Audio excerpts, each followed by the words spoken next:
Hello, my name is Jared Olson. I'm very excited to spend some time with you today as we talked about respect your coaching skills, 7 ways to succeed and learn. And let me just tell you a little bit about myself as we kick this thing off. My name is Jared Olson. I'm the Vice President of People Experience at Job Nimbus. I spend a lot of time on LinkedIn. So if you're LinkedIn fans, please connect with me. I'd love to be your friends there. I also use the hashtag People of Silicon Slopes on all of my posts. I'm based out of Lehi, Utah. If you're not familiar with what's going on in the tech scene in Utah, it's really amazing. And it's commonly referred to as the Silicon Slopes. So we've got some really fun and exciting things happen here. And I'd love to meet people, hear their stories, highlight them, do fun networking events and all sorts of stuff.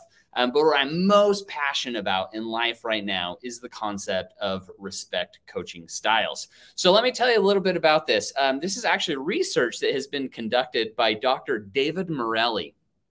Dr. Morelli graduated from University of Denver and then did his doctorate at Harvard Business School and started a company called Owl Hub. Owl Hub is the name of the company because they like wise people and mentors.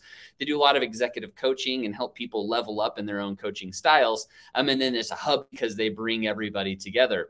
When I first met Dr. Morelli, I would say that it was a life-changing experience for me. When I look back at my personal development and growth, it really changed as soon as I learned about respect coaching styles. And so I'm excited to tell you about how it's impacted me and how it can impact all people leaders everywhere. And even people who aren't managing other individuals, because coaching is a part of everything that we do every single day. So let's tell a little bit about it. In his dissertation and research, Dr. Morelli learned about Project Oxygen. This was a 10-year survey and research project that Google conducted. And what they found out is that the #1 leadership trait that was needed to create great high-performing organizations was coaching. Now, when people talk about coaching, they often think about sports. This is executive coaching. This is one-on-one coaching with line-level employees and everything else. And what Dr. Morelli found is that there's this confidentiality cloud. You often hear about people who meet with an executive coach or have a really great leader, and we can talk a lot about what great leaders do, but you typically hear about here's what they do, and they walk in, they have the coaching, and then they walk out a renewed, better version of themselves as a coachee. So Dr. Morelli wanted to understand what happens in this cloud of confidentiality. It's like been this secret, and there's never been a light shined on the cloud of confidentiality in the past. And Dr. Morelli then thought about Sir Isaac Newton. Now, Sir Isaac Newton did a lot of research to identify what is inside light. If you think about being outside with light, then what does the light do? It illuminates dark places. It provides warmth. It provides clarity to what you're seeing. It helps things grow.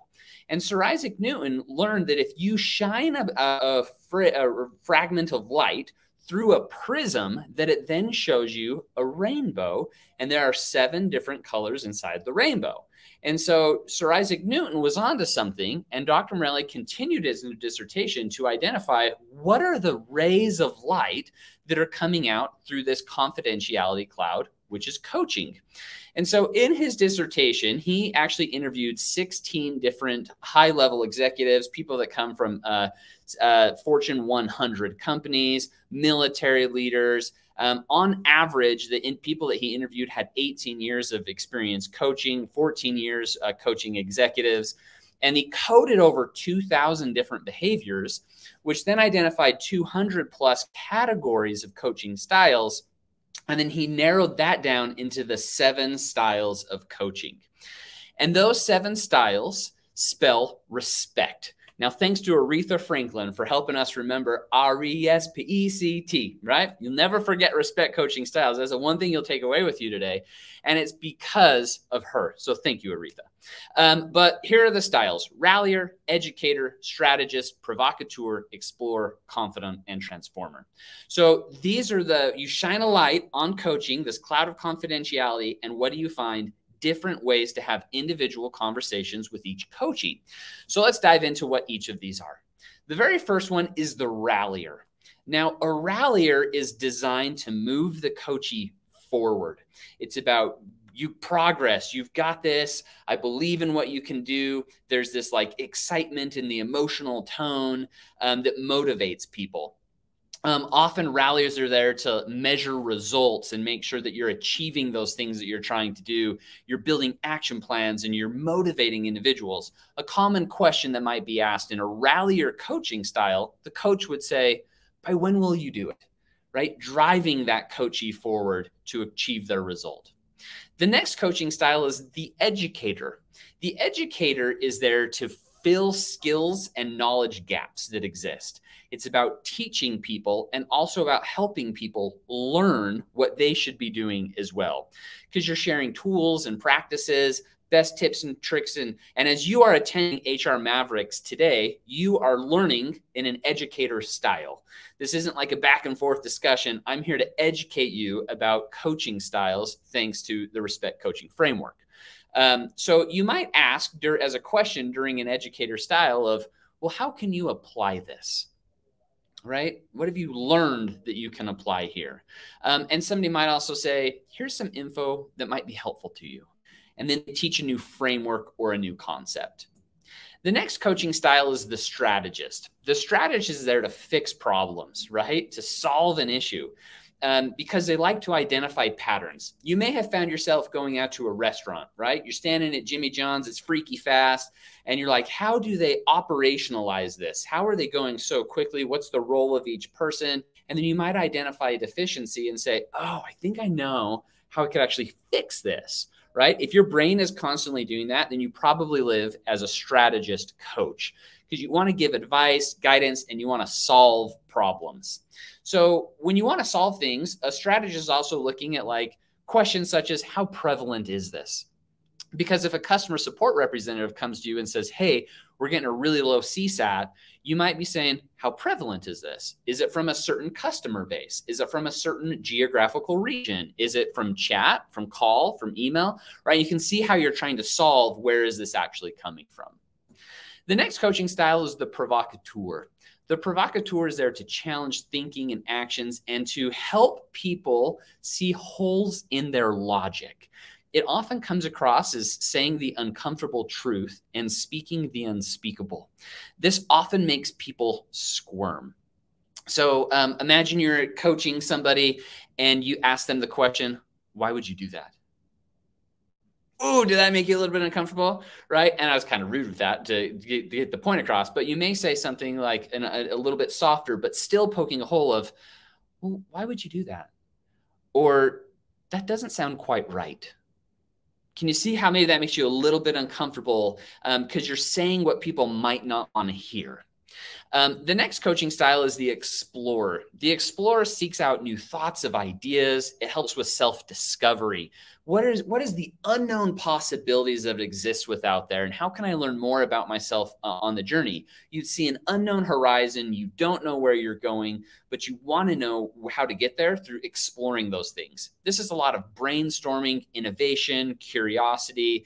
And you may ask a question like, tell me what's truly important here. Or you could say, tell me more about that, right? You continue to double click on like, where are we going? What matters to you?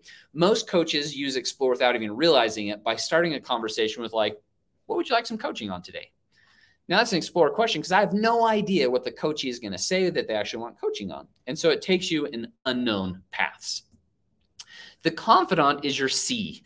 The confidant is there to listen deeply, to create vulnerability and authenticity. There's a lot of empathy. You help people be seen for who they are. And you might ask a question like, how will you take care of yourself? Or you'd say something like, wow, that sounds really tough. The confidant listens and feels with individuals. The transformer, which is the final style, is there to help liberate people, to help them see the potential of what's going on right now. Now, imagine you're dealing with a really complex, hard medical condition that you deal with. A transformer would say something like, what's the gift in this? While everything might seem really hard, what's the advantage of what you're going through right now? Because it helps you honor the past, what you've gone through, but also embrace the possible of what lies ahead of you. So this right here is a little bit of a breakdown of all of the coaching styles, right? And so this grid will help us identify a couple of things. What's the common motto that's used? And then the emotional tone I specifically want to call out. So a rallier is there to drive, and there's usually this intensity. You've got this. The educator is to teach, and it's a very reflective. Tell me what you've learned in a most recent podcast that you've listened to. The strategist is there to fix the problem with certainty. How prevalent is this issue? A provocateur is to prod and often comes across as tough love. Why would you do that? You often can see yourself maybe as a provocateur for those that are parents, right? Because you're saying, why'd you throw the spaghetti on the wall, right? Very provocateur question.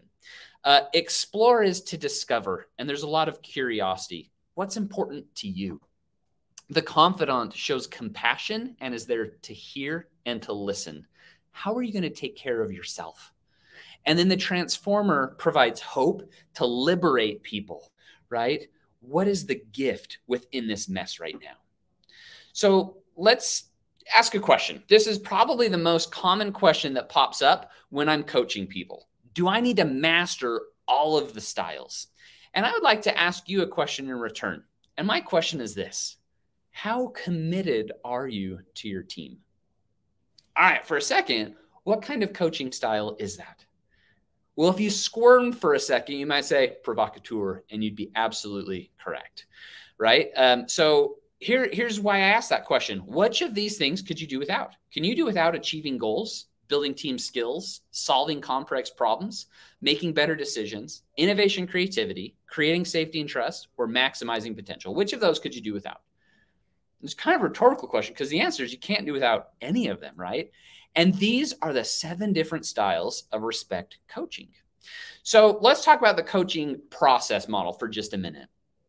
We often hear about personality assessments, right? DISC, Myers-Briggs, Strength Finders. These identify who we are and what we typically do. But this cloud of confidentiality never really tells us what happens when we're working with the coachee's attributes. But whatever happens in that cloud of confidentiality, these respect coaching styles, that generates our relationship, which then creates the outcomes that we have as well. So for a second, let's just double click on these coachee attributes. And it first starts with aggregated contextual considerations, right? This is, what do I know about the coachee? What do I know about their needs are currently? And what am I going to start with, right? This is really your emotional intelligence that you're working with to say, here's what I think we should be using. And then you're going to use your intuition to create the coaching styles and directness level. So let's say, for example, I can see this person's having a hard time. I may want to lean into confidant to begin.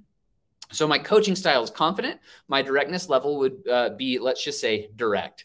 How are you doing today?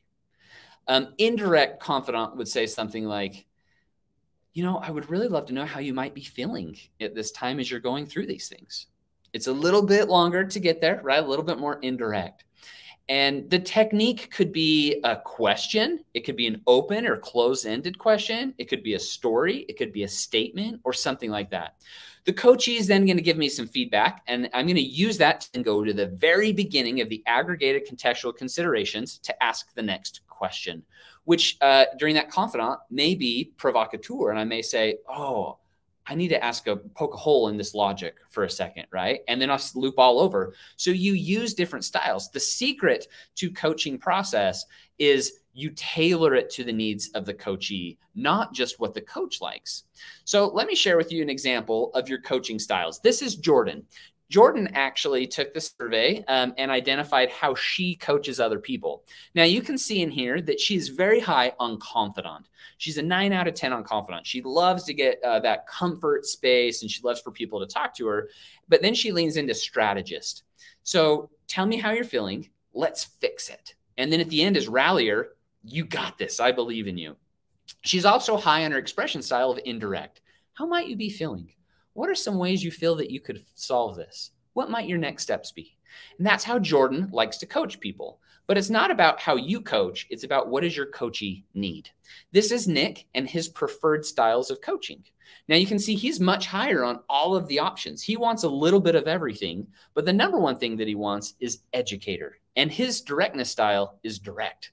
He wants you to get straight to the point. So if you're coaching Nick, you're going to say, let me teach you something, or tell me about what you have learned since our last one-on-one. You can see that it's adapting it to the needs of each person. So until now, there hasn't been this mirror to help you see in the cloud of confidentiality and to know how you coach people in different moments. So the good news is if you're interested in respect coaching styles, Owl Hub will allow you to take a respecting coaching style report and debrief. Now, you not only need to take the assessment to find out your coaching style, you get an hour-long debrief with a certified respect coach. This is typically a $500 price, but thanks to Owl Hub, we've been able to offer this to everybody at HR Mavericks for $300.